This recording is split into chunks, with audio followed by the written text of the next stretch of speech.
धर्मावर राग का येतो इतर धर्मियांना आजच्या जगात? शांतीचा संदेश देणाऱ्या विचारावरच काही लोकांना एवढा राग का येतो? ज्या विचाराने सांगितलं सर्व माणसं समान आहेत, त्याच विचाराला विरोध का होतो? ज्या विचाराने सांगितलं सर्व माणसं समान आहेत, त्याच विचाराला विरोध का होतो?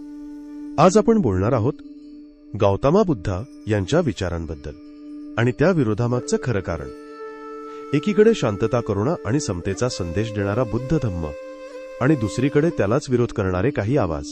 पण प्रश्न असा आहे, हा विरोध नेमका का होतोय? बुद्धांनी काय सांगितलं? ना जात ना भेदभाव, फक्त माणूस म्हणून जगण्याचा अधिकार. पण इतिहासात आणि आजही काही लोकांना ही समता पटत नाही. कारण समानता आली तर जुने वर्चस्व आणि सत्तेचे खेळ संपतील. मग विरोध सुरू होतो, कधी धर्माच्या नावाखाली, कधी परंपरेच्या नावाखाली आणि कधी थेट अफवा पसरवून. खरं तर प्रश्न बुद्ध धम्माचा नाही. प्रश्न आहे, सत्य स्वीकारण्याची तयारी आहे का? जर एखादी विचारधारा समता, शांती आणि तर्क शिकवत असेल तर तिचा विरोध का? आणि जर विरोध होत असेल तर त्यामागे भीती आहे का? की स्वतःचा फायदा जाण्याची चिंता? ते फक्त समजून घ्यावं लागतं. म्हणूनच सत्य जाणून घ्या, समजून घ्या आणि स्वतः विचार